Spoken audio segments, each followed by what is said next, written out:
The following is a presentation of the Belly Up Sports Media Network.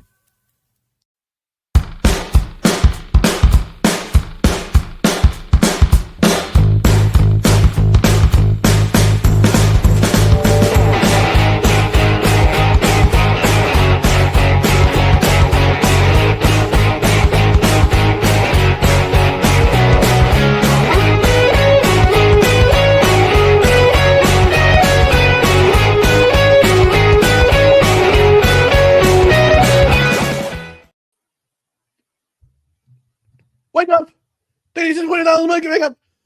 I can't do Surge. I can't do Surge Tankian. Ryan, that was so good. You're risking a copyright strike. You know, so that's why accurate. I shortened it to like 5 seconds. And then, Yeah. and then I don't know indistinguishable words. Anyway, welcome to the Saturday big game preview edition of No Credentials Required, where you don't need a press pass to talk sports. We are proudly presented by Belly Up Sports. My name is Ryan McCarthy. I am one of your hosts, and to my right is a man joining us from parts unknown. Weight unknown? Dustin Henry. Dustin. My weight is very much known, and I'm not happy with it at the moment. I gotta get moving. But I am broadcasting from parts unknown, hence the virtual background. Got a little bit of a different setup this morning, but Ryan, I could not miss the Super Bowl preview show with you. And as you know, the highlights of my weekend are often the brunch shows with you. They got a different feel to them, and I'm excited to be here with you. And also, we have some guests planned too. Don't want to spoil it for anybody. We will be revealing them shortly. Yes, we will be revealing them shortly, even though they're already in the card in the thumbnail. But regardless, before we get to our introduction of our guests, we just want to remind you to please visit us on social media. Follow us, Facebook, Twitter, Instagram, YouTube. Just search No Credentials Required. And also find our many articles and other podcasts on bellyupsports.com. On the podcast side, subscribe to the podcast wherever you find podcasts, including Apple Podcasts, Spotify, Spreaker, Amazon Music, iHeart, TuneIn, and Pandora. And last but not least, don't forget to get yourself notified on Twitter. I still refuse to call it X. And on YouTube. That way you know when show announcements go up, when we have videos go up. Our shorts are exploding, Dustin. And it doesn't sound, it's not personal. It's just our YouTube shorts are starting to explode. I put up the 57-second clip of you talking about Luka Doncic, and it's skyrocketed. And you know, it's I have you to thank for that, for your takes.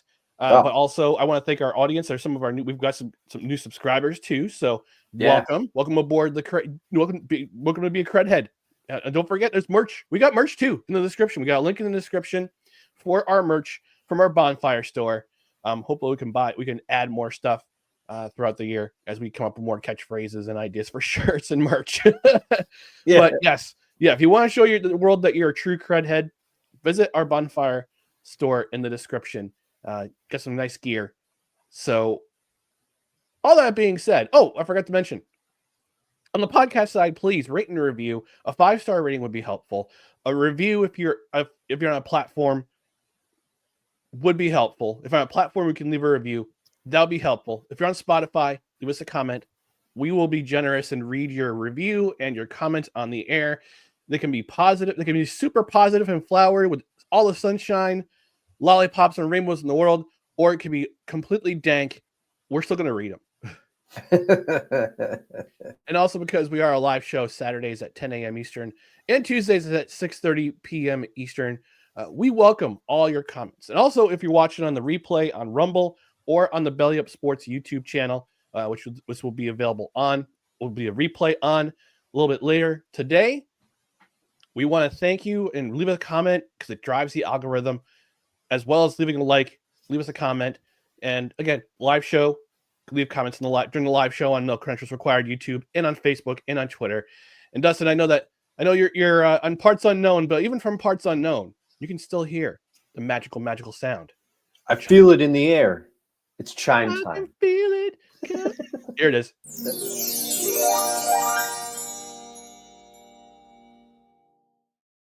I haven't had one sip of coffee yet, and I'm buck wild this morning. We're on one. Here we go. We're on it. All right, but we're going to bring in one of our special guests today. He is a part of the Snowman in the Morning crew. He's making his No Credentials Required debut. He's a friend of mine. He goes by another name, but we affectionately call him this.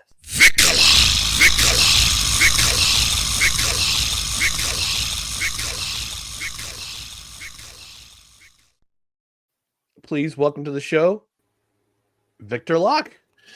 Good morning, gentlemen. How you guys doing? Doing pretty good, man. How about yourself? Thanks for joining us on No Credentials Required. We appreciate it. Thank you for having me. It's quite an honor.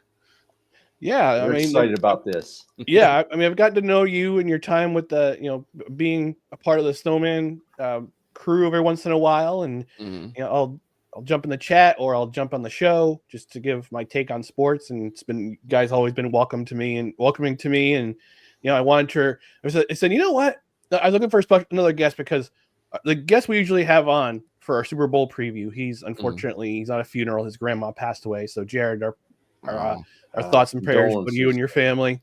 Yes, indeed. And we usually have Cole on. Looks like he's running a little bit late, but I was like, I've never had on the program. I've never had Victor Locke. I've never had Victor on the program, and I'm like, all right, Victor, let's go. Let's do this. All right. Like, we got to lock him down.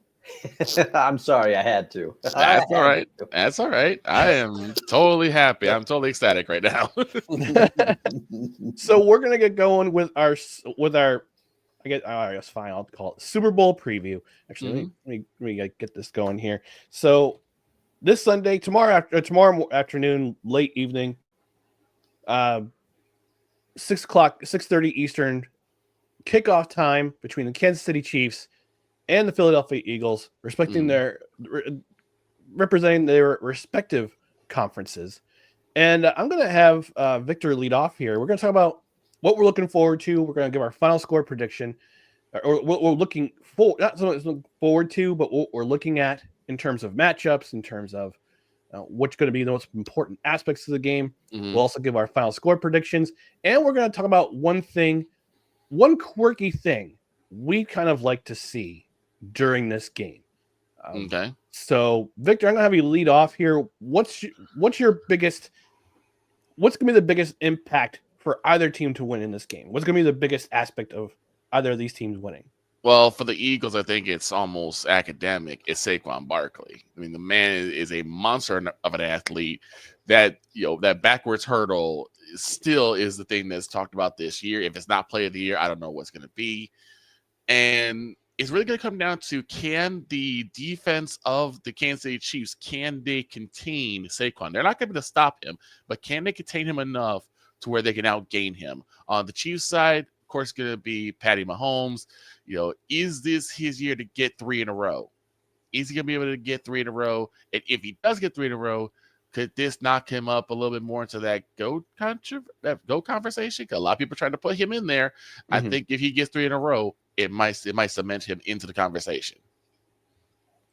Yeah, Dustin, how about you? What's the one thing a couple things you're looking out for this game? The thing for me, and I'm going to kind of springboard off of what Victor said, and I'm going to refer to, of course, I'm going to be watching Saquon. Everybody's going to be watching Saquon after the year that he's had. But the key matchup, I think, to me in this game is the Chiefs' offensive line, or the Chiefs' defensive pass rush versus the Eagles' offensive line. Well, and I'm sorry to bring it up again, Ryan, but the Eagles have done very well pretty much taking Mekhi Becton off the scrap heap. And he has been a big reason, moving him into a position that he's clearly more comfortable with on the offensive line has opened big dividends for the Eagles' offensive line. And part of Saquon's success is due to the fact that the Eagles' offensive line has been able to open massive holes for him. One of the last games that he played, I think it was the Rams game, he was averaging 7.8 yards per carry before being touched. So he's basically getting a first down almost. He's 2 yards shy of a first down before he's touched. And a lot of that was due. Some of it's just because Saquon is Saquon, right? Yeah. We can't take credit away from the man. But the Eagles' offensive line has been huge this year in opening holes and getting him a hole to run through where he's so fast. So I want to see how the Eagles will their offensive line be able to hold up against that Chiefs pass rush, which hasn't been as dominant at points during this year, but they've been very opportunistic. They always seem to come up with a big sack when they need it. Steve Spagnuolo times the perfect time to dial up some exotic blitz. We saw what it did to Josh Allen and the Bills. Will the Eagles offensive line, which I think is maybe a little bit better than the Bills offensive line, be able to contain that Chiefs pass rush a little bit, that timely Chiefs pass rush? That's what I'm going to be having my eye on. Yeah. For me, I actually got into a discussion about regarding this last night. We were talking about the Super Bowl, and because I've talking to a friend I haven't seen in a while, where his wife had asked me, "What are you guys talking about?" Actually, no, it was another friend of ours. She's like, "What are you guys looking for with the Super Bowl?" And I said, "There's a couple things that need to be done. The Eagles need to get out to an early lead, a big early lead. They need to play the same game, almost the same game they played in the NFC Championship game, where, yes, they'll give up a time-consuming drive, and then get those points back on one run."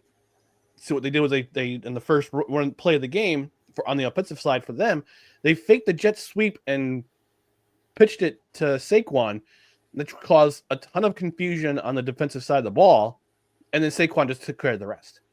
Yeah. So they need to get out early. They need to force turnovers like they did in that championship game, like they did with the Commanders' second series. They forced that fumble inside their own territory, where they forced it on the kick return after they scored a touchdown. If they can force turnovers on the Chiefs, which they don't, and the Chiefs don't, they don't turn over the ball a whole lot. When we saw that one stat on last Sunday, 2 Sundays ago, where that fumble that Ed Oliver had recovered, that was the Chiefs' first turnover in over 500 plays. Man, that's a ridiculous stat. So the Eagles have to force a turnover in order for them to win. They've got to go out to a big lead, because the Chiefs don't lose. They don't lose close games. Yeah, we know this. We've seen this all season. They do not lose close games. They either have to get blown out, like in week 7, like in week 18, but that was a mere formality. They didn't have most of their starters in, or like their first game against Buffalo in the regular season in week 8, week 9. I think it was week 8. Yeah, when Buffalo went up early and they just kept the momentum going, and they didn't surrender the lead again. So the Eagles have to force the issue very, very early, because if you don't force the issue early, Patrick Mahomes is going to dissect you. Yeah, and he's not doing it the ways he did in the past, where he would get a deep ball every once in a while. You haven't seen the Chiefs throw the deep ball that often this season at all. A lot of the stuff is just dink, like old school, like old Tom Brady later in his career. It's a lot of quick outs. It's a lot of quick outs, dink and dunk. The occasional pass to Kelsey, and then see what he does with the rest of it.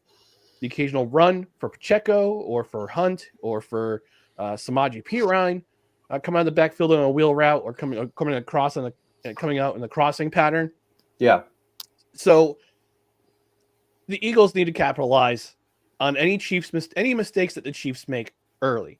Problem is, the Chiefs don't make many mistakes. Yeah. And I've mentioned this in the last episode, in our championship wrap-up episode.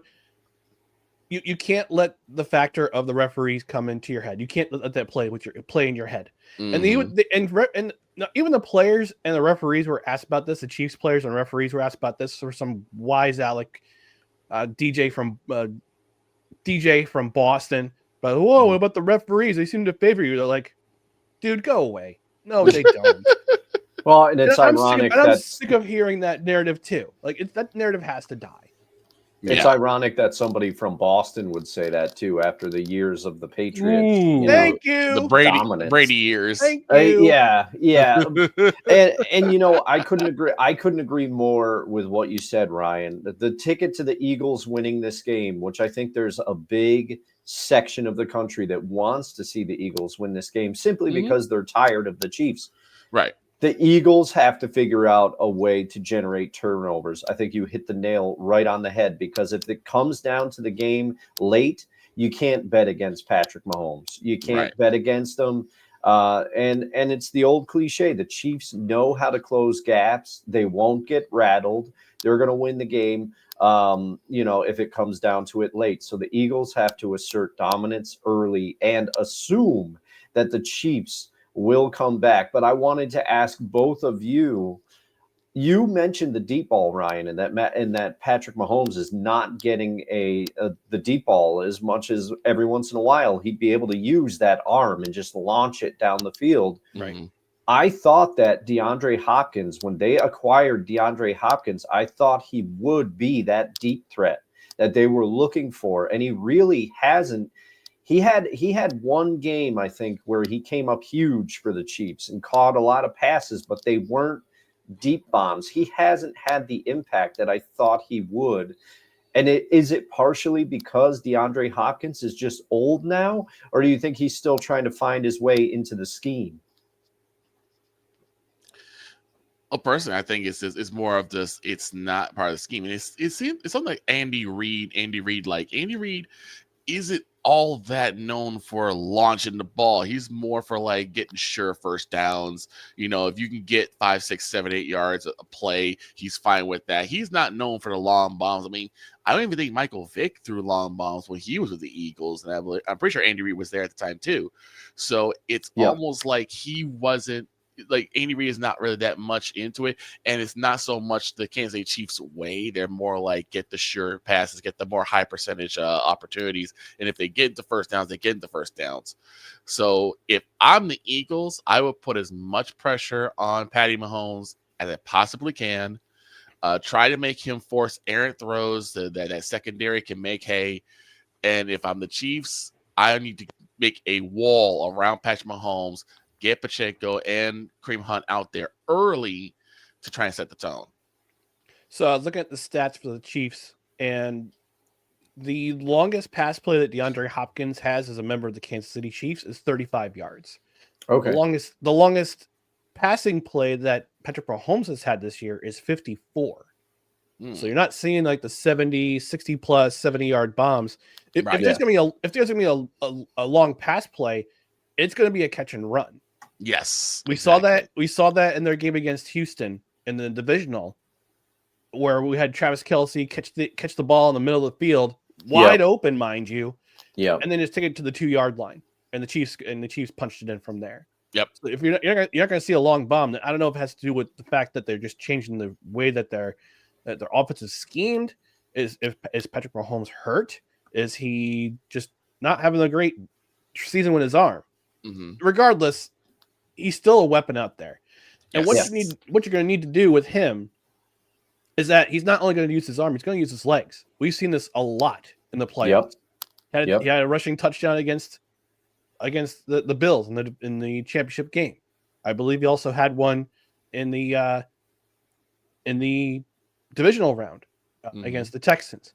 And pardon the interruption here, gentlemen, but we've got another special guest joining us, ladies and gentlemen. Ooh.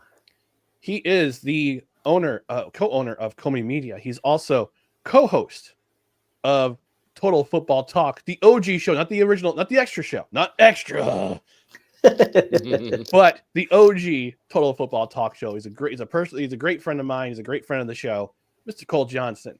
Mr. Johnson, pleasure for you to join us today. Well, Mr. Henry, Mr. McCarthy, Mr. Locke, it's a pleasure to see all three of you gentlemen, and thank you for inviting me on the platform again. If I may, I want to just say this right now. Ladies and gentlemen, the man behind Comey Media, the man who is now creating the new sweep known as the Morning Shift. Yes. Thank you. He is the undefeated undisputed internet comedy champion of the world, the EP of all EPs, Iron Cole Johnson. Well, thank you to the Ed McMahon of the Snowman in the Morning Show, one Mr. Victor Locke, aka Victor Locke. Hold on, I got it.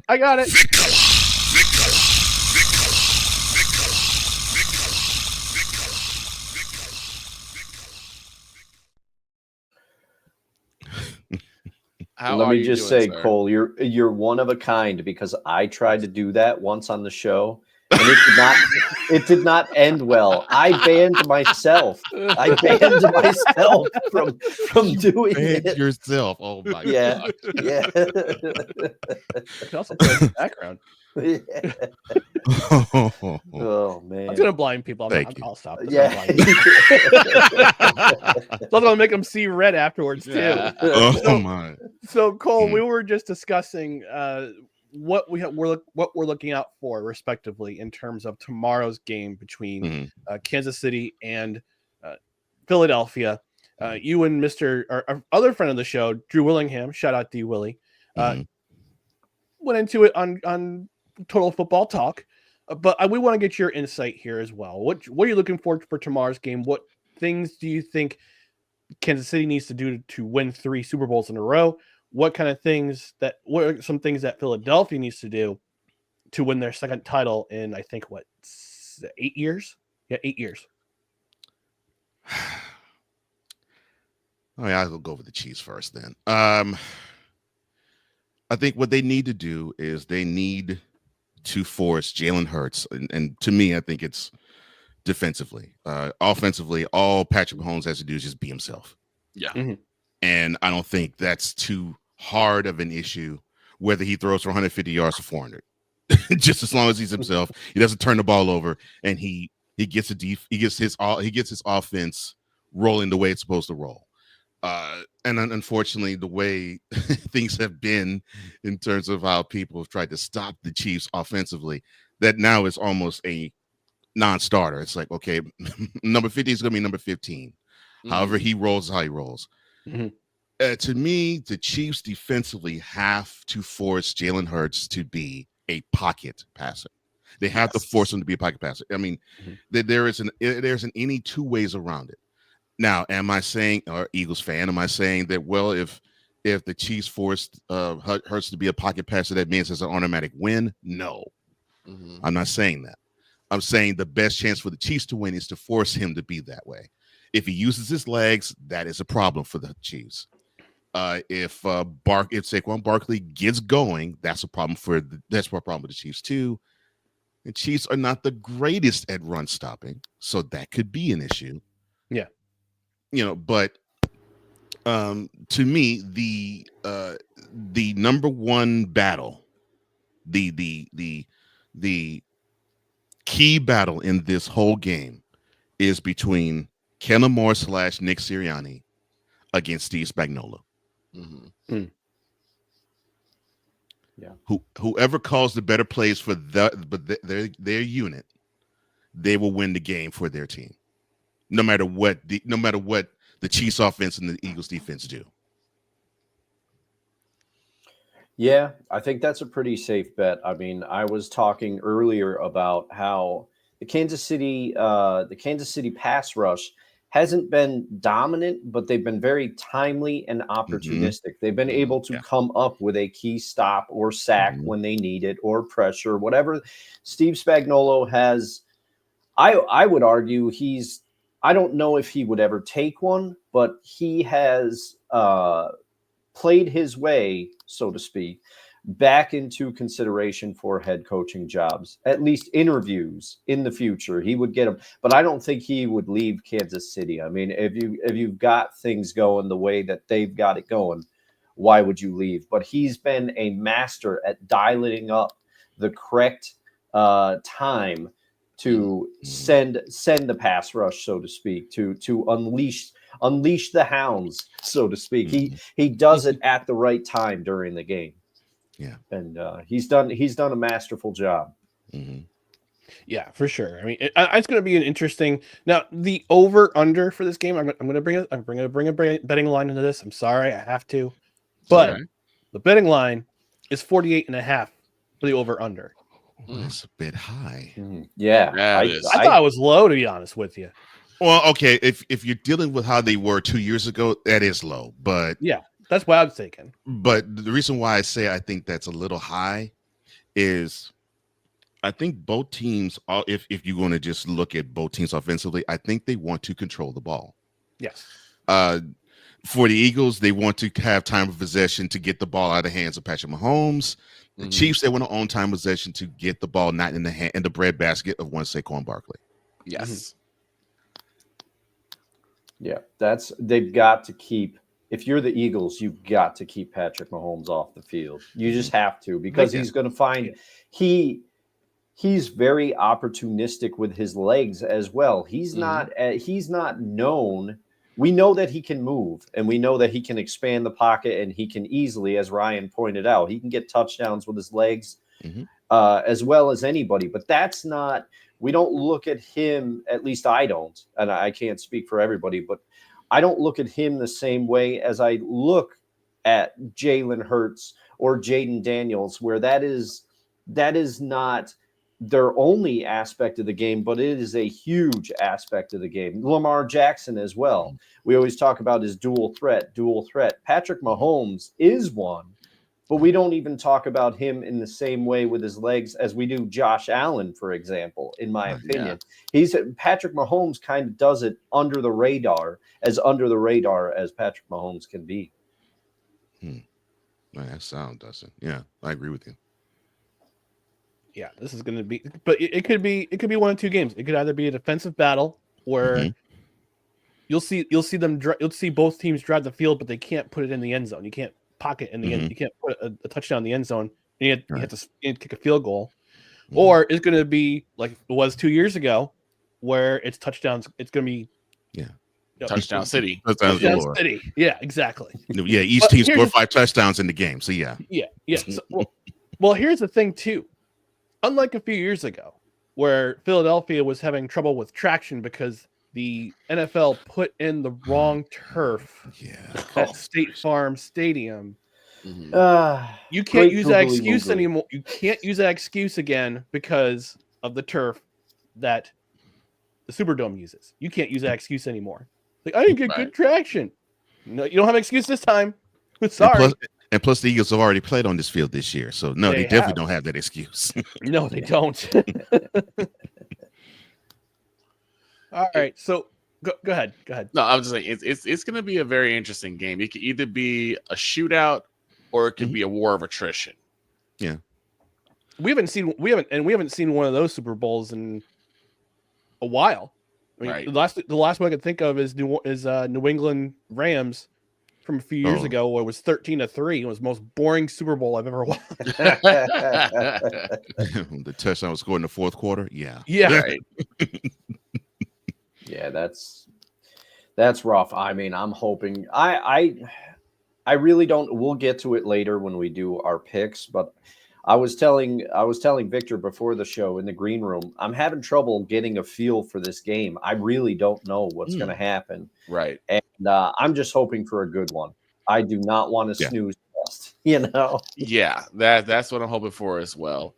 And I know everyone knows I'm the residential Cowboys fan, so it was like, oh, you definitely don't want the Eagles to win. I'm like, it doesn't matter to me. As long as it's a good game, I don't care. I just know I'll probably get kicked around if the Eagles do win. But I'm looking for a good game. Side note for you, Victor, and this does not go to you. This goes to many Cowboys fans that I do know. One of my favorite days just transpired when 2 weeks ago we got a chance to see the Eagles and the Commanders go at it for the NFC crown. Yeah. And the Cowboys were on the outside looking in, and they're like, good Lord, you mean to tell me we're so bad that we got to look up at 2 teams that are better than us? Yeah. That just warmed my heart. Not you, but I know. I was actually also very proud of Washington Commanders. Yeah. Just how much they improved from last year to this year. They look like a different team, new culture, new quarterback, and I believe he's going to bring a ring to Washington. And you know where he's a stud in the making, no question. You know where that starts though? It starts at ownership. Josh Harris is an excellent owner. Yes. Between his time with the Philadelphia 76ers, Mm-hmm. New Jersey Devils, the jury's still out, in my opinion, as a New Jersey Devils fan. Right. But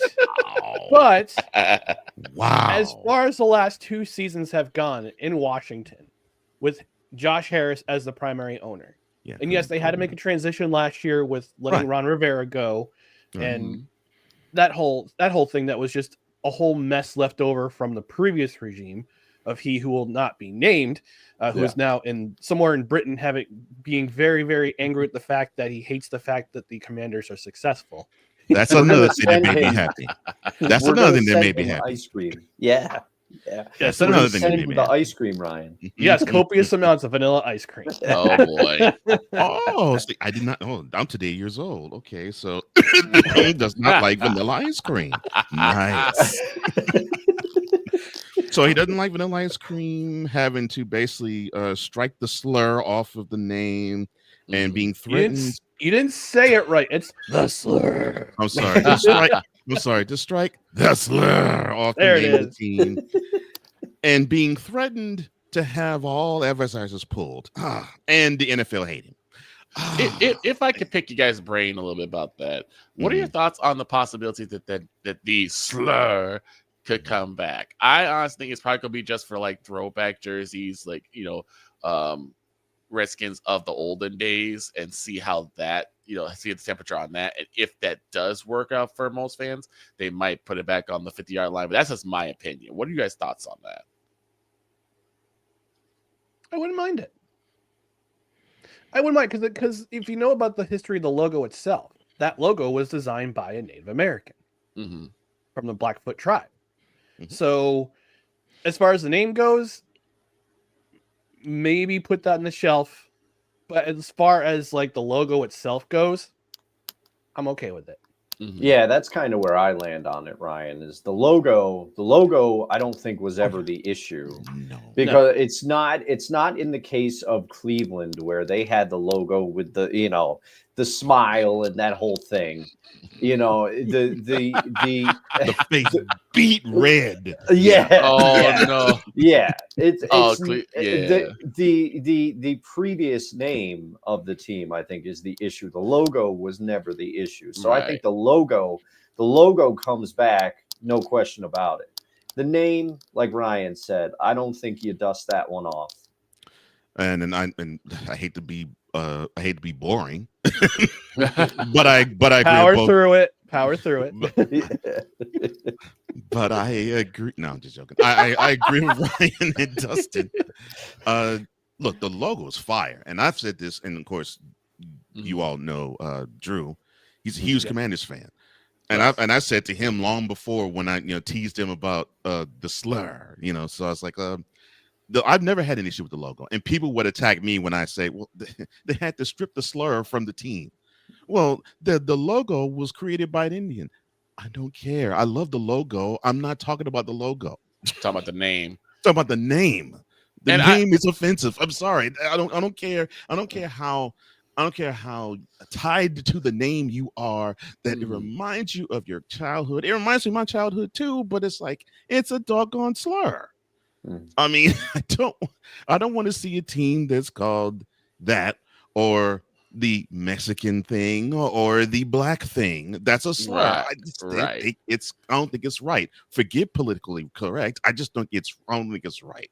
But the logo, yes. But I do think they will probably try to test it out a little bit to see, well, they may do a name, like they might do something similar to what my least favorite team, the Titans, do. And then they bring back the Houston Oilers jersey and the helmet and the logo, the foilers. Foilers. And they just foil all over the field all of the Oilers stuff. I could see them a game or two, like against the Cowboys and against maybe the Eagles. I could see them doing something like that. Break that out every now and then, Or the and Giants. maybe even test the name. But no. But I think they actually might dust the logo off. Period. One of these days, I think. You could do what Florida State does. Use Yeah. an actual tribe. That's where I am with it. I'm like, use it. And I said this to Drew on Total Football Talk. I'm like, I don't care. I would love if they actually found a tribe that's within the area and rep them. I You think have the that'd be Blackfoot cool. tribe. Yeah, You I have the think that'd be Blackfoot cool. tribe. Yeah, I Yeah. think that'd be cool. Yeah, That's the member who created the logo. yeah, And I think that'd be cool. Yeah. If they call it Washington Blackfoot, I'm like, cool, no problem. Roll with it. Let's go. Yeah. Yes. So, yeah, let's get back on. Actually, I was going to get your take on the Fighting Irish of Notre Dame changing their name, but I don't care because I'm Irish. I don't care. Use the name. It's a French sounding school, but it's. Ladies and gentlemen, Ryan says, "Kiss me, I'm Irish." How you doing, ladies? So we're gonna bring it back on track to the Super Bowl. Super Bowl. We're gonna get our final score predictions before we take a commercial break. And actually, we're gonna do one other thing. We're gonna ask for one quirky thing to happen that we hope happens during the Super Bowl. But let's get to our final score predictions first. Victor, I'm gonna start with you. What's your final score prediction? Is Kansas City going to be a three-peat champ for the first time ever in NFL history, or will the Philadelphia Eagles will they stop those efforts? I think Chiefs will get there. I think they will get a three-peat. It's not going to be like a total onslaught.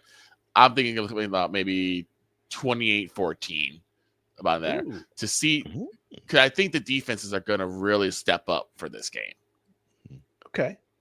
Mr. Johnson, how about you? Well, matter of correction. This won't be the first ever 3P champion in NFL history.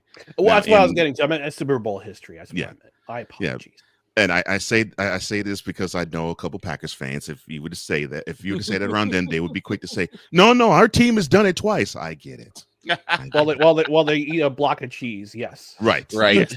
Right. The final score. Ooh.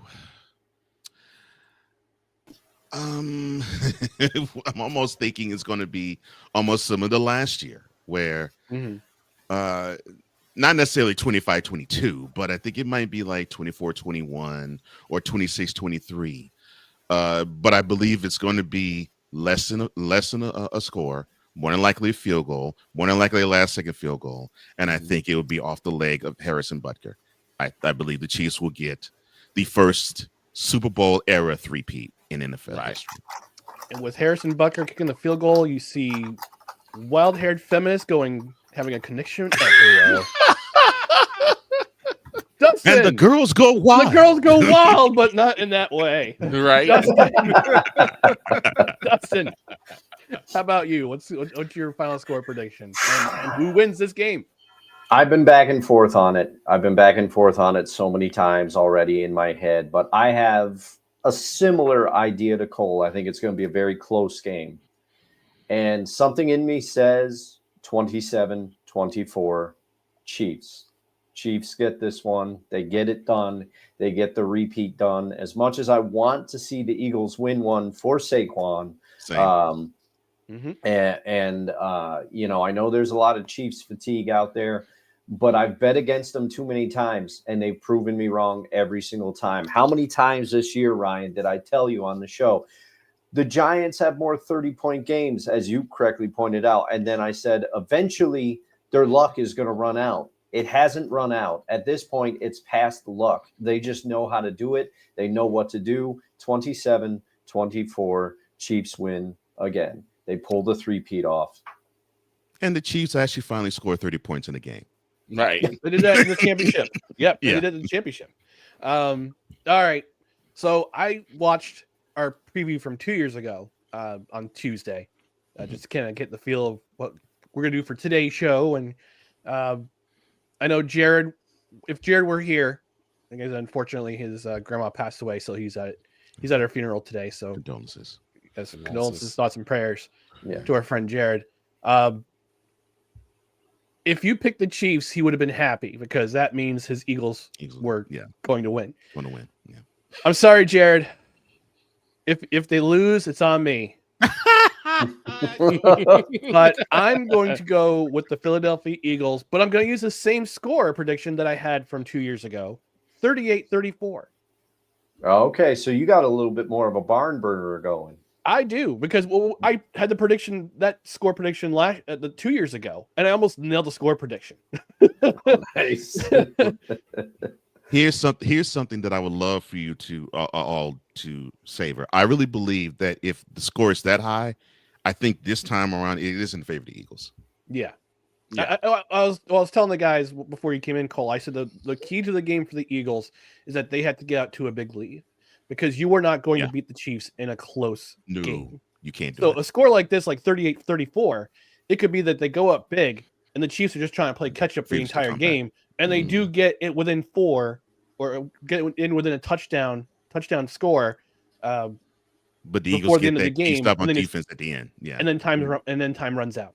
Mm-hmm. So that's kind of what I'm seeing in this game. As long as my 8-leg parlay hits, I'm whatever. Oh, and about the Chiefs Chiefs fatigue statement that Dustin said. I actually this must be the cynical fan in me. Ever since Taylor Swift has become a part of this equation, I've actually loved it. Because I'm like, you all are going absolutely apoplectic over a pop star dating a football player. I think it's absolutely hilarious. In fact, show her more and more. I don't give a crap. Just as long as you do not turn away from when the ball is snapped, I'm good to go. And I don't even think it's the first time that's happened. I'm pretty sure there's plenty of pop stars or singers who have dated, athletes. I'm pretty sure it's happened all the time. I mean, Tony Romo, when he was the quarterback of your wonderful Cowboys, he dated Jessica Simpson. Right. And Carrie Underwood before she married Mike Fisher. And Carrie Underwood, right. Which, hats off to Romo. Those are two of the biggest scores he ever had. So, sure. Wow. He's not incorrect. I can take that. He's not incorrect. So what you're saying, Dustin, is that Tony had his women singing this.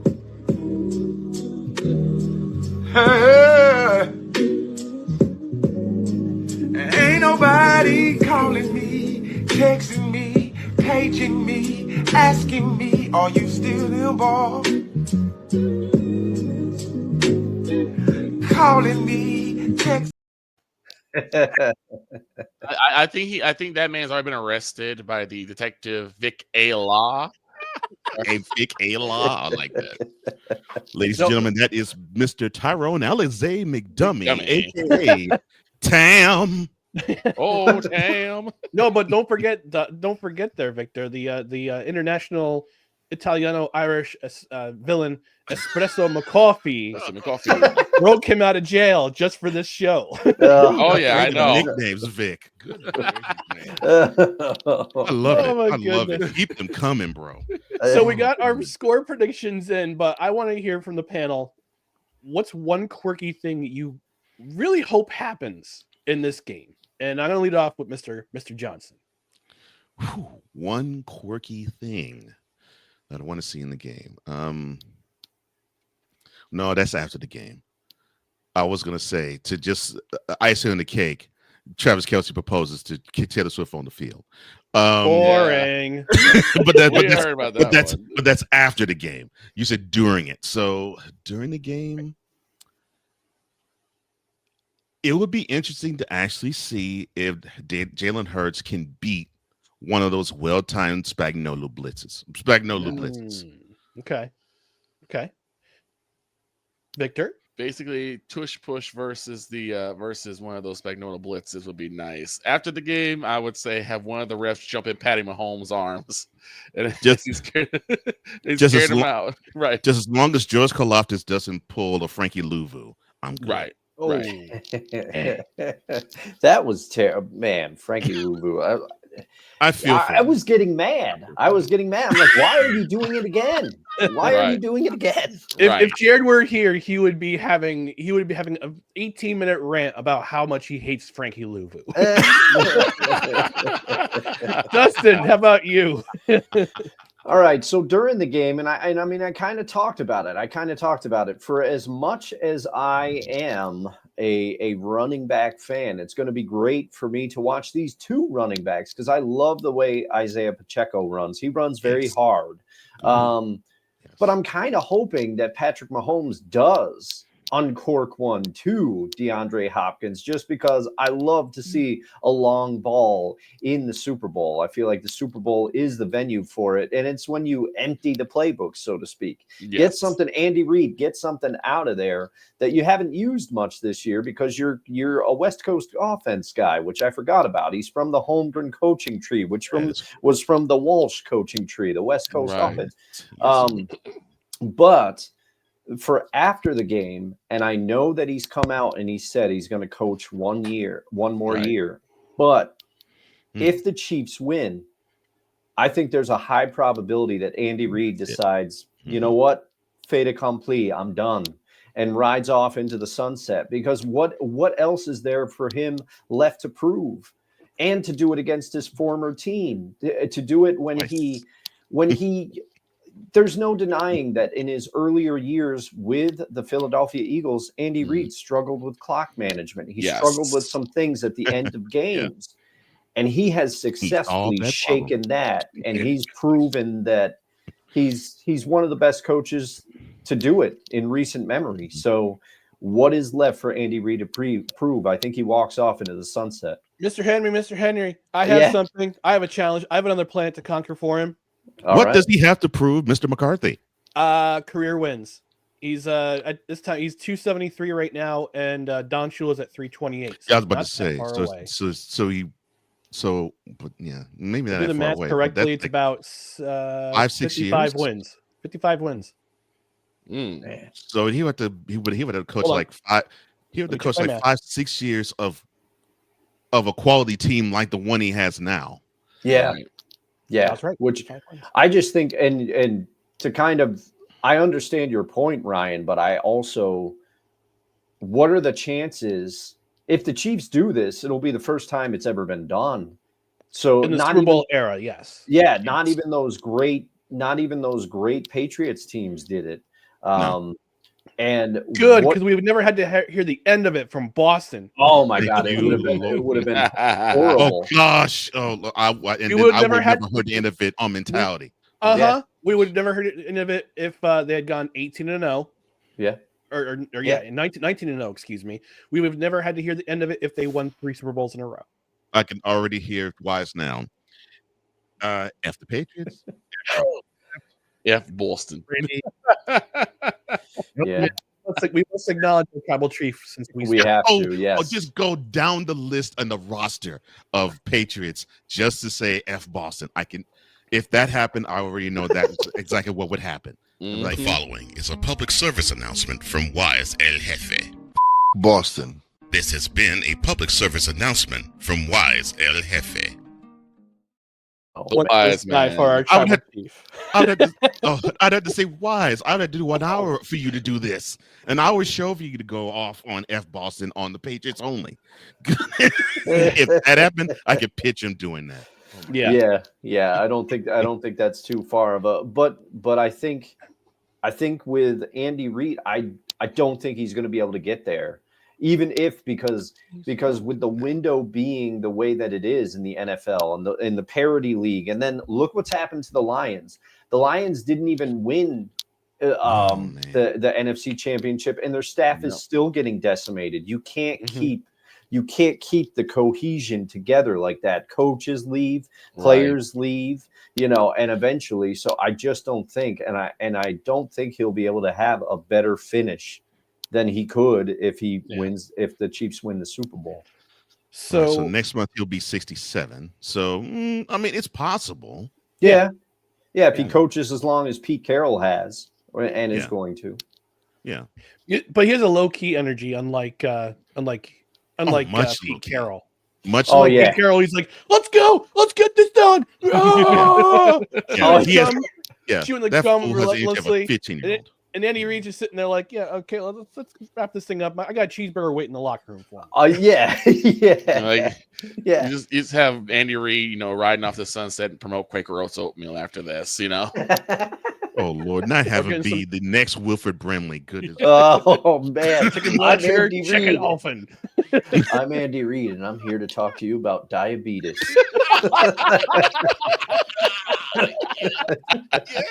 Yes. So, as for me, one quirky thing I want to see in game is that I want to see somebody. I want to see a player that just comes out of nowhere and scores a touchdown. I don't care if it's a game-winning touchdown. I don't care if it's a touchdown in like garbage time. I want to see a player that nobody like expects to get a touchdown. Maybe a lineman. That happened 2 years ago. Did we know the name Sky Moore before Super Bowl 57? No. You were unless you were deep into the draft or you were a Western Michigan fan. And then last year, although Hardman did receive a deep pass, he was the one who caught the game-winning reception for touchdown. So, yeah, there you go. Yeah, you're welcome for sending him back to you, Mr. Hardman. Because he was a Jet, and then he was so put off by the team culture. He's like, I'm out of here. Trade me. And they trade him for a 6th-round pick. So you're welcome. That does not sound bitter at all, Ryan. Me? Sure.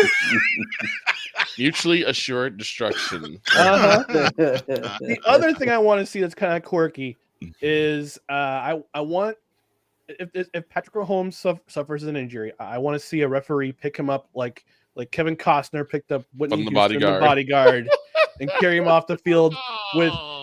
No. And oh my God! Love you by Taylor Swift in the background. Oh Lord! All right, before we take our commercial break, a That's couple of comments from the comment section here. Mr. Kevin Wilson of Belly Up Fantasy Sports says, "How about if Patrick Mahomes throws an interception? That's something we rarely see." That's a good That's point. true. And he also says non-Super Bowl related. Oh, this is breaking news. Hang on, I like the breaking news bumper here. Hang on, I got some breaking news for you guys.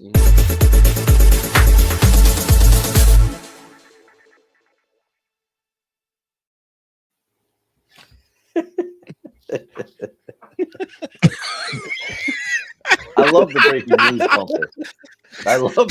news bumper. Kevin Wilson with the news. Non-Super Bowl related. There will be a protest today before the Mavericks play if you want to get involved. Oh my God. I'm telling you, fans are still mad. They live it. And I talked about it for a half an hour. Ryan was like, I was going to ask you. I was like, look, let's lay out. What did you think about that trade? Since you're a Mavs fan. Oh man. Well, to sum it up real quickly, I got 30 seconds, Dustin. Not 30 minutes. I understand that Anthony Davis is a fantastic player in his own right. He's probably, I don't know enough about basketball to make this determination, but he's probably top 10 player in the league. He's having his best season. But my major problem with letting Luka go is Anthony Davis is 6 years older. 6 years older. And one of the concerns about Luka was his injury history. Guess who else is often injured? Anthony Davis. So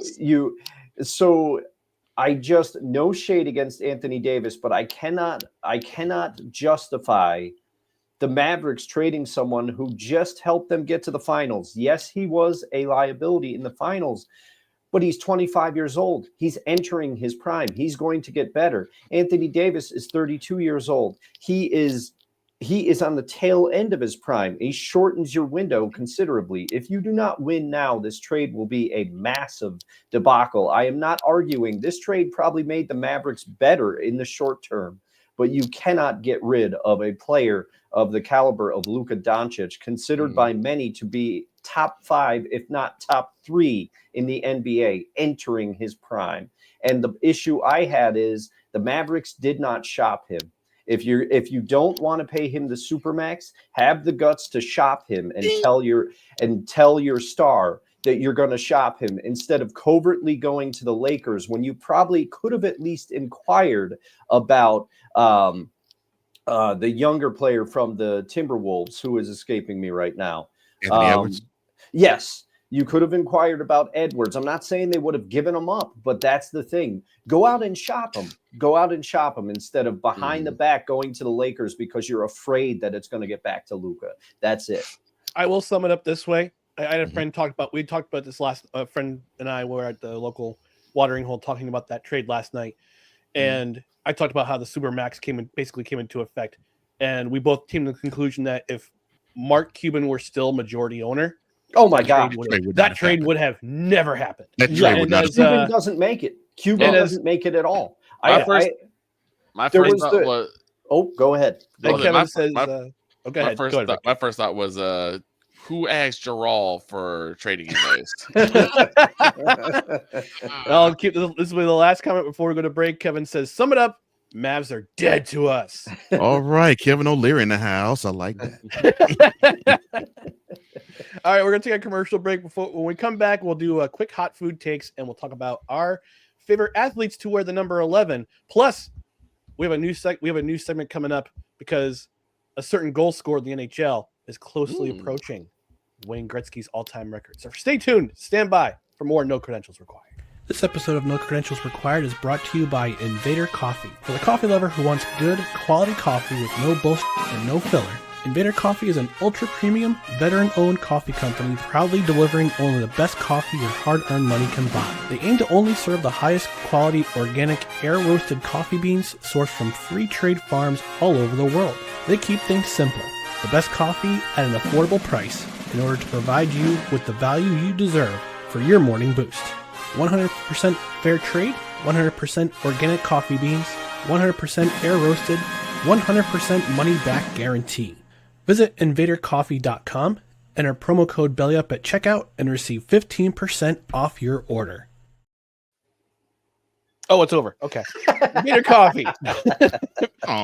Fuel for the fearless. In my mug every Saturday for the Saturday show, unless I'm in a hurry and I go to a local coffee shop and get coffee. But I have in my mug the remainder of the Chocolate Lust, which is the seasonal brand for their Valentine's Day. Oh, yeah.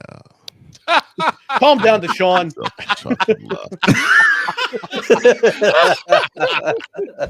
Come here, girl. Oh, Give me the pile. I can't tell if it's Deshaun Watson or Justin Tucker. Poor But Deshaun Watson. He'll never get paid. Oh, no, you no, will no. never live that down. But you know what you can never also live down is Invader Coffee. The great taste of Invader Coffee. Get yourselves some of their regular blends, which is the OG blend, the darker blend, which is like more of an espresso tasting blend. They've also got the seasonal flavors. We just ended Christmas with their seasonal flavors. Valentine's Day, St. Patrick's Day. Dustin's favorite, the Donut Dealer, is back in stock. That's a nice name.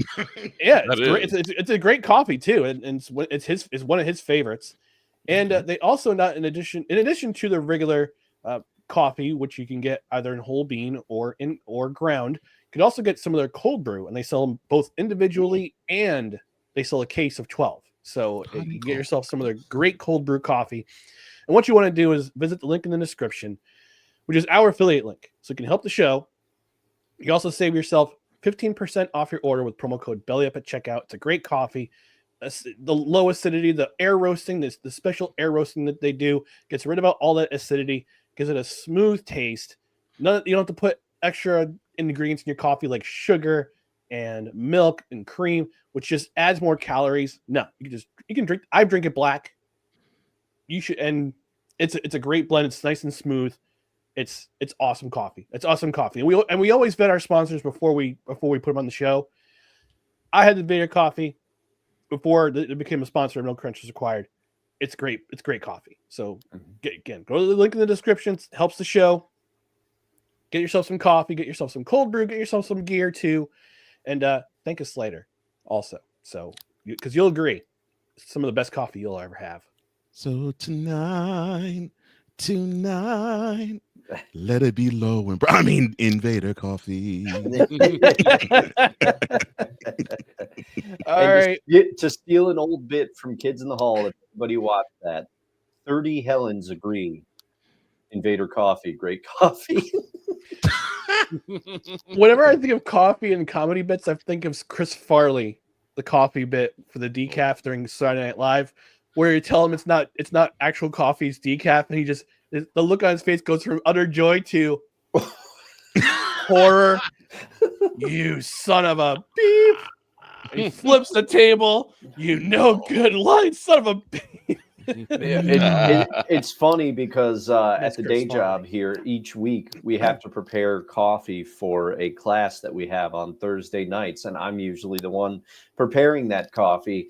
And one time, people started to arrive early for the class, and I make 2 pots of regular, 1 pot of decaf, and somebody came up to me and he's like, "You don't have to finish making that. I'm not going to drink it." And I said, "Well, somebody drinks the decaf. I don't know who, but there's some of it is gone each week. So I keep making it." And he goes, "Well, you won't catch me drinking it." He said it so seriously too. Like, it's not a coffee war, sir. Calm down. Yeah. Jeez. Oh, and before we move on to our next segment, just want to give you a heads up that Invader Coffee gets the no credentials required seal of approval. There's Oh gosh, no. Well, hold on. I did not know that the Bron Joy Juice clapping seal was moonlighting. No, we got our own seal. We got our own. Seal. His name is Pupper. Pupper's the seal.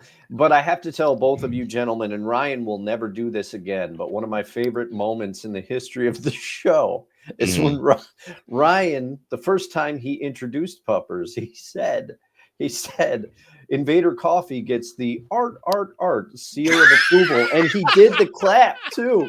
And he realized after he did it, I said, "Somebody's got to clip that out." And he said, "It will be me," but he has never done it again. That moment lives. I haven't. If you want to find it, you got to go back to our YouTube channel and watch the old. That episodes. is beautiful. That is beautiful. Snowman joining us, and he's laughing. He's laughing. As long as it's not Bron.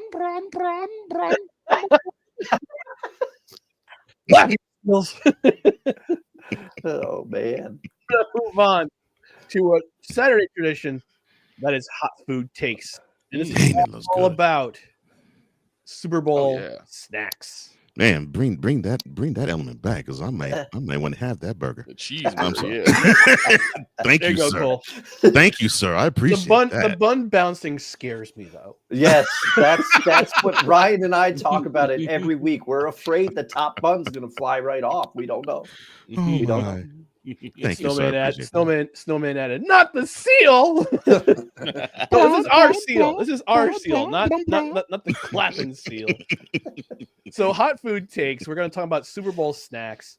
And I'll start off with Victor because he's our premier guest. This is his first appearance on the show. What's your go-to for just any one particular snack for Super Bowl? Hooters wings to start off with. I mean, okay. I've always liked the taste of the sauce that they dip their wings in. So usually that's how I'll do this year. It's probably either Hooters wings or maybe pizza. Okay. Nice. Cole Johnson.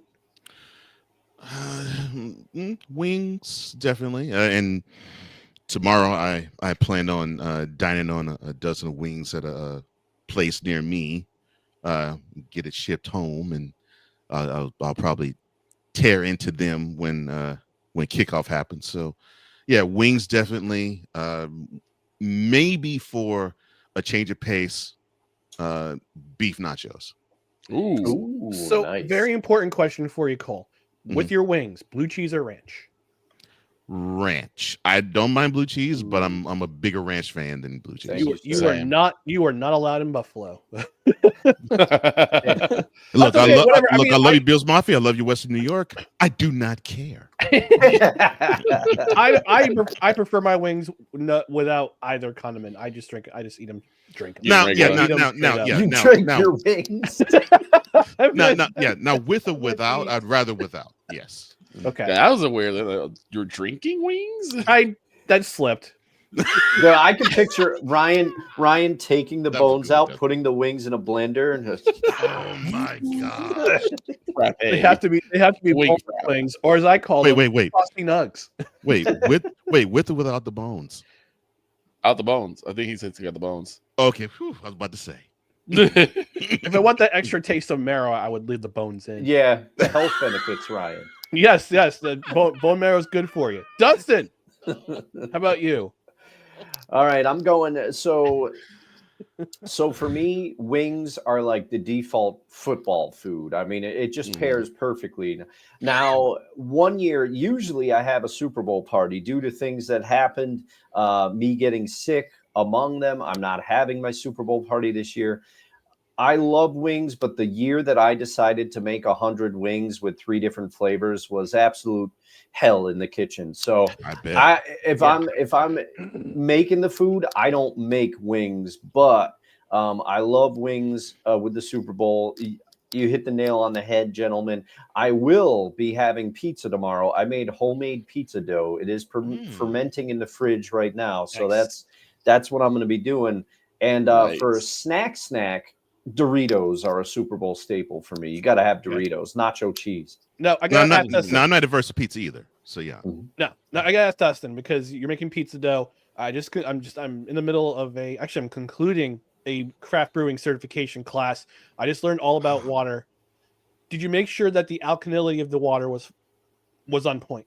Did you make sure that the water hardness was okay before you put together your ingredients? I did not. I did not use spring water. It's okay. You don't have to answer that question. Yeah, I did. I just. Like, it's all in my head now. And I'm like, I'm trying to get it out because of the way that I will say hot food take for this one for pizza.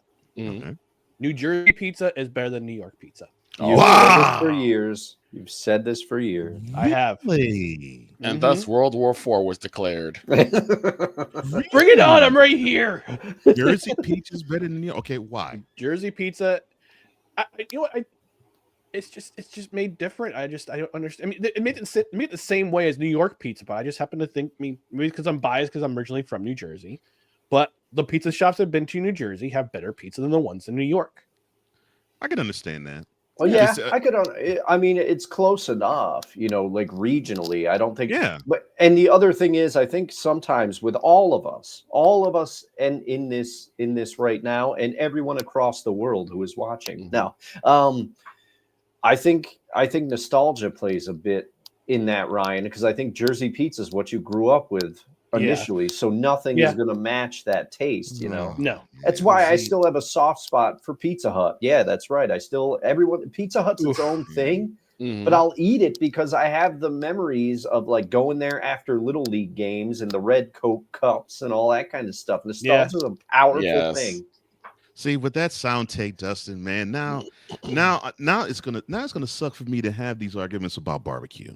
Because I clown everybody and their mama. I'm like, look, all can say that you're gonna say that your place is, but Texas barbecue is better than anything else. And now I have to actually enter into my thinking. I grew up with it. Oh man. Yeah. Here's the thing with regional foods. Okay, New York, the New England, New York, Mid-Atlantic region. We've got pizza and bagels, especially New York and New Jersey. We got the pizza. And bagels. Southeast, you got the seafood. True. Midwest, barbecue. I don't know what you're doing in the West Coast, avocado and mushrooms and all that stuff. You could have strange. But vegan food. I don't know. Vegan. What about burritos, Ryan? I would say maybe burritos. That's Southwest. That's Southwest. Yeah. Tex-Mex, Mexican. Yeah. For me, I've said this on the show, but I'll repeat myself because I enjoy sometimes doing that. I make a mean chili, and I enjoy having a nice hot bowl of chili with some Fritos in the I put Fritos the scoops in the chili, not the scoops, like OG. I did that. OG Fritos. Okay. I did that a couple of weeks. Actually, I did it last week. Exactly that. I should kick myself in the behind, man. That's the thing I haven't had this winter. And it'd be perfect. I haven't had it either. It'll be perfect to have from now until probably April. But here's the thing. Here's the thing with my chili. I mix my meats. So I'll put in a red meat and I'll put in a non-red meat. So what I'll do is I'll mix it up occasionally. The last chili I made with ground pork and ground bison. Ooh. Yeah. It was awesome. That's good. Ryan getting exotic on us with the exotic Just meats. separate my shoulder. We're gonna pat myself in the back for making that bomb. Well, Don't pull a muscle. Even though that is great, and yeah, that does sound good though. With your chili, as they say on Shark Tank, for me, I'm out. Okay. I have also made a ground chicken chili as well. So Well, then I'm in with that. Then I'm all in on that. Yes, Okay. and I'll be all in with an all bison too. Yeah, Yes. yeah. I've done beef and ground chicken, or yeah. So I mixed my meats in, and it works out. It just works out. But That's cool. Got some more comments in the comments section. Grit on the Gridiron, one of our newest credheads, saying McDouble with only ketchup, McChicken with only mayo. Okay. All right. Oh man, okay. That's cool. Those are good. Yeah, they both are good. Kevin Wilson saying, I gotta have the wings, lemon pepper especially. Oh, the place where I'm going to order the wings tomorrow, they actually will be doing that. So, and I'm gonna order with lemon pepper wing. I'm ordering with lemon pepper. Oh, nice. And Kevin also in Texas, so you know. Yes. Okay. Yeah. He also said blue cheese should not exist. Thank you, sir. 100. I have.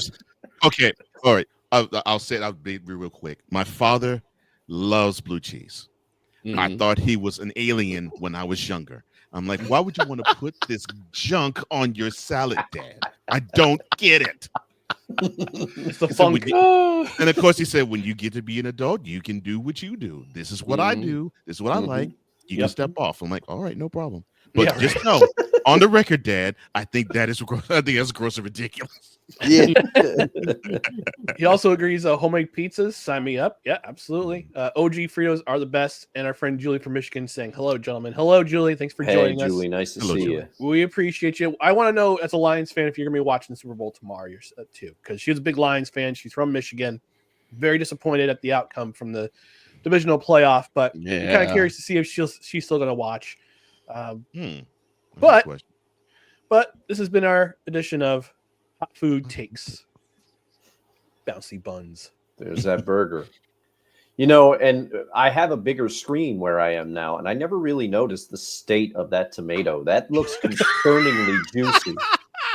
It's probably a beefsteak tomato. Probably is. That tomato. Oh my goodness. All right. Our last segment of this recording. This is episode number 11 already of No Crunches Required in 2025. And we've been doing something special in regards to our favorite athletes we've seen play. And I thought about this idea. I said, when we do our favorite athletes to wear number 11? And Dustin came up with the caveat. It has to be someone we've actually seen play.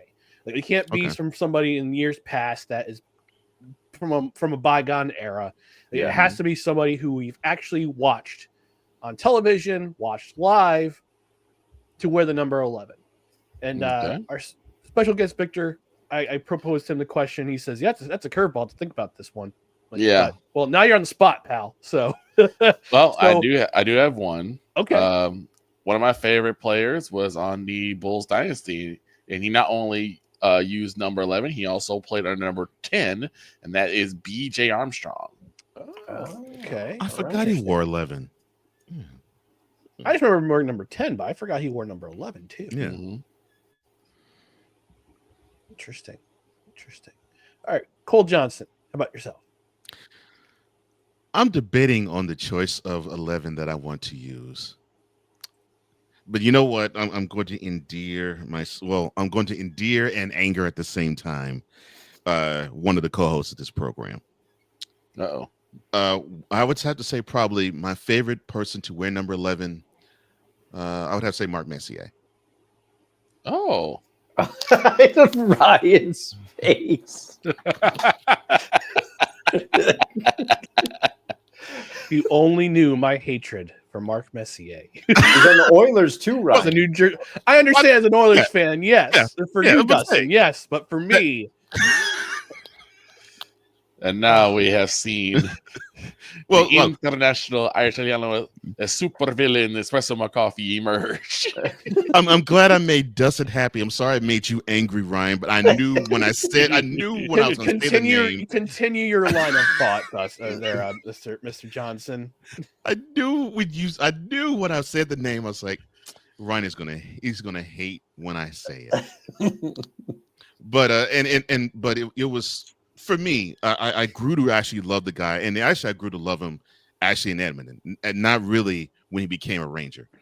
I loved him when he was an Oiler because I felt as though he was unheralded, because people heaped all the praise on Gretzky, and I'm like, you have this stud of a player, and he doesn't get his just due. And then he finally got his just due, unfortunately, with the Rangers. And I know he X'd out your Devils en route to the first Stanley Cup that the Rangers have hoisted in 54 years, and now they have another streak that they have to break because they haven't hoisted one in 30 since then. But because I had to deal with the Knicks the same year, I was following a lot of New York sports then, because I was like, okay, let me follow the Knicks, and okay, so this Rangers stuff is really interesting, and this Eastern Conference Final with the Devils, I actually like it. It's kind of cool. And then I was wrapped into that and was hooked up with him. And unfortunately, yes, the Game 6 thing. I think that was pretty much when I was like, I really like this guy. Fair. Yeah, it's fair. All right. That's fair. Okay. But I want you to know, it was not to rub it into you, Ryan, that of the name and what he accomplished, because I actually fell in love with him as an Oiler. Okay, understood.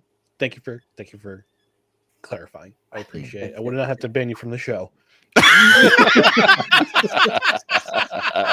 Oh man, Dustin, you're number 11.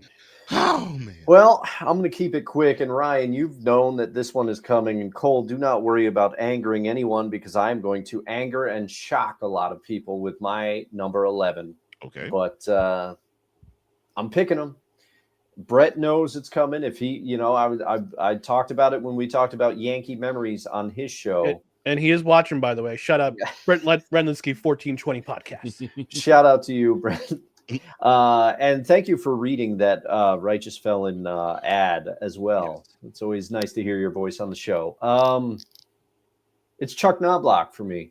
It's Chuck Knobloch. I can't understand why. I can't explain why very articulate, in an articulate manner. But I always just liked him. I think it was partially because I identified with him. He was shorter. I'm short. He was kind of, at the time, an atypical frame, especially by the time he got to the Yankees. Atypical frame for a baseball player. He's a little stocky. He had that very odd batting stance, which I used to try to imitate it. I don't know how he was able to hit the ball at all. Now, his Twins years, those were his best years. He actually won the Rookie of the Year award, I believe, in 1991. Yes, 1991. Okay, 1991. Because that's the year they won the World Series. That's right. He got the World Series ring and Rookie of the Year. He was very good for the Twins. Yep, there it is. Now that's the batting stance I'm demonstrating, folks. Yes, the odd stance. Once he came over to the Yankees, which is where I first really started watching Chuck Knobloch. Yeah, there were some problems, but you can't argue. In 1998, he was still a good leadoff hitter for that lineup. He was good at setting the table for that 1998 lineup, which everybody remembers. And if you're not a Yankee fan, you hated them. We as Yankee fans loved them.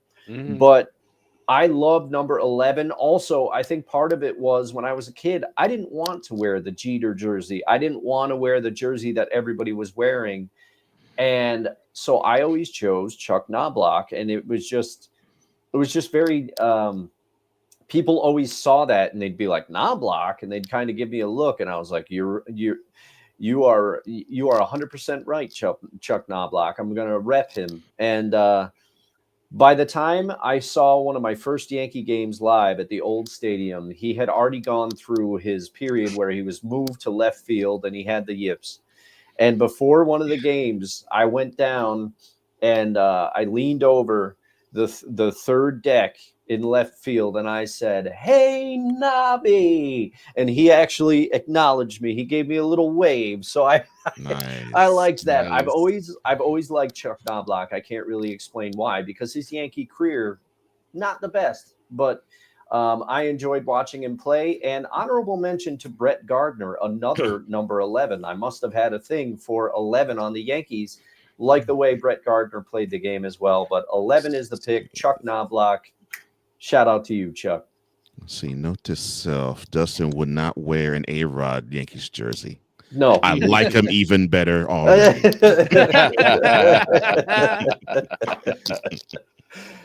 Yeah, But- they had that. And he had the case of the yips at second base. Yeah. When he famously hit Keith Olbermann's mother in the head with an errant ball. Knowing who Keith Olbermann is now, I wish it would have been Keith Olbermann who got hit in the head. Oh with that. no! Why would you say that, man? Ooh. Oh, I know he's an oddball, but good lord, I'm he should not kidding. be struggling with baseball. I'm kidding mostly. Yo, with the errant No, ball. no, you ain't kidding. Dude burned so many bridges. My goodness. He's For running, sure, he's running out of matches. My favorite number 11. He just got the joke. No. I got a joke. I gotta steal that line. Oh, thank you. Thank you. So for me, my favorite number 11, wide receiver out of Pittsburgh, University of Pittsburgh, Larry Fitzgerald. That guy was absolute magic on the field, and I wish they would have won the Super Bowl in 2013, the Cardinals, because of him, his performance in that game. And if it weren't for the toe tap by Santonio Holmes, it wasn't for the 92-yard interception return by James Harrison, Cardinals would have won that. Yeah. The Cardinals would have won that game. And MVP of that game would have been Larry Fitzgerald, because he carried that team on his back that entire 2012 season. Also carried, and he's also carried some number of my fantasy football teams as well. But that's not the reason why he's my favorite number 11. Right. He's But he was just whoever was his quarterback. It would have been Carson Palmer, whether it was Kurt Warner or insert quarterback here, Jake Plummer. Basically. I think Jake Plummer might have been gone by then, but maybe. He might have been on the Broncos. I can't remember. Or Jeff Blake. I know Jeff Blake was his quarterback when they. But regardless of who Matt was Leinart. Yeah, Matt Leinart. Oh my gosh, Matt Leinart. Good Lord. But whoever his quarterback was, he always seemed to make them look better. Yep. And he was just a dude. He was a dude of dudes, not only for his stuff on the field, but also the stuff he does off the field.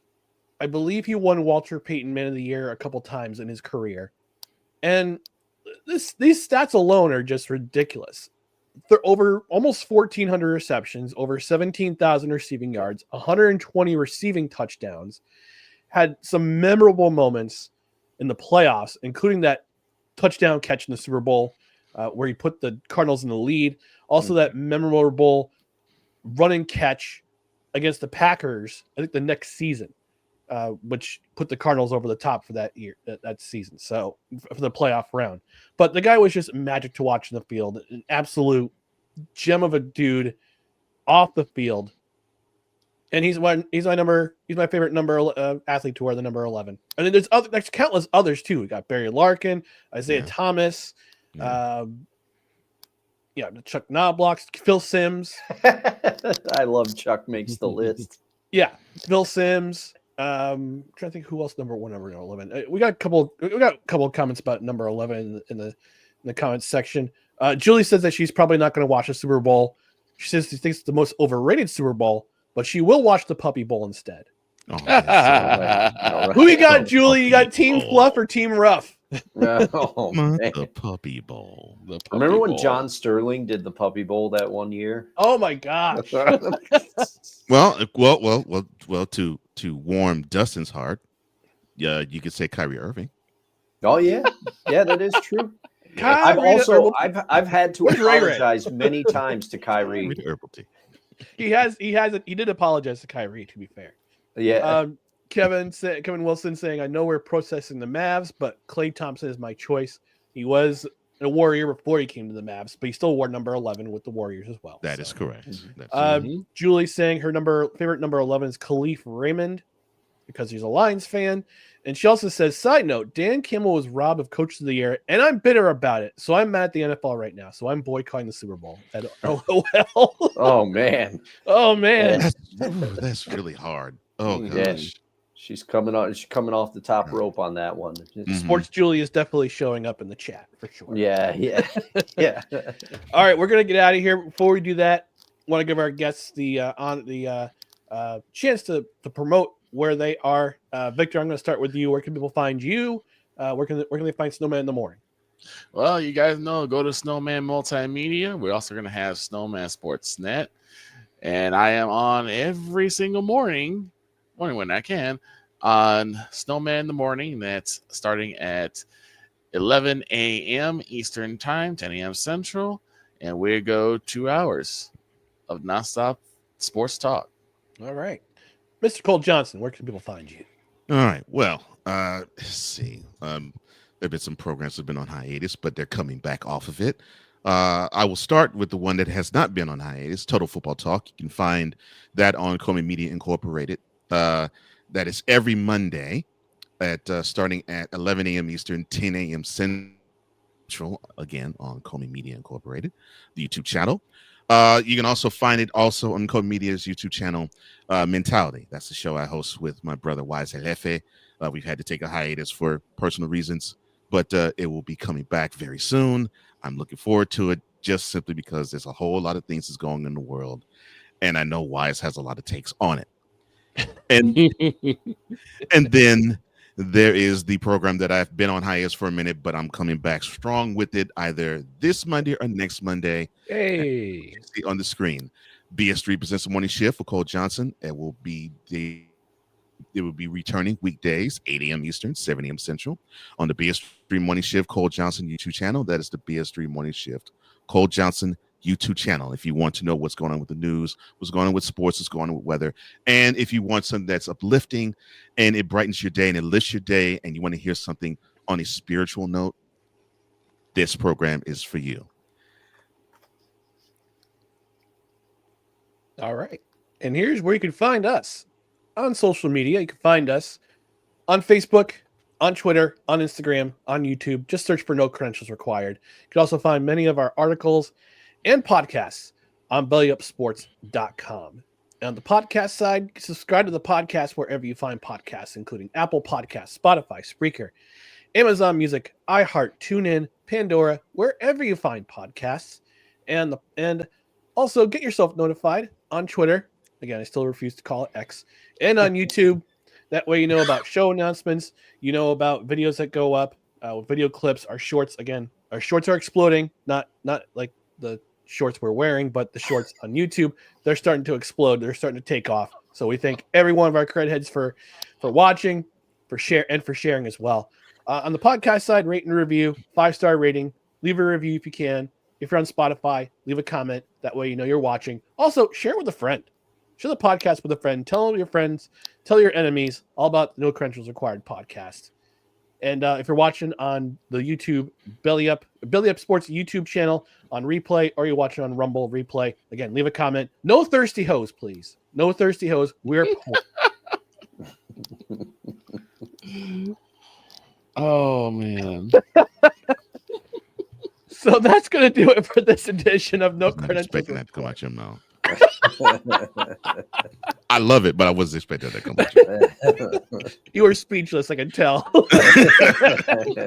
want to thank you for joining us on No Credentials Required, the Saturday edition where you don't need a press pass to talk sports, presented by Belly Up Sports. We'll be back on Tuesday, recapping the Super Bowl. Sorry, the big game. Sorry, don't sue us, NFL. I don't want to get another. I don't want to get another notice from Roger Goodell saying we want your money. Oh boy. But yes, joining us on Tuesday, 6:30 p.m. Eastern. We'll recap the big game, everything that happens tomorrow night. We'll recap it, and we'll figure out what's going to happen from now until football season begins. But we're going to come up with more content as well. So stick around for that. But in the meantime, for Victor, for Cole, for Dustin, I'm Ryan McCarthy. Thanks for tuning in to No Credentials Required, and we'll talk to you again very, very soon. Have a great weekend. Enjoy the big game. Nikki, Siri, Trace. Good morning, everybody.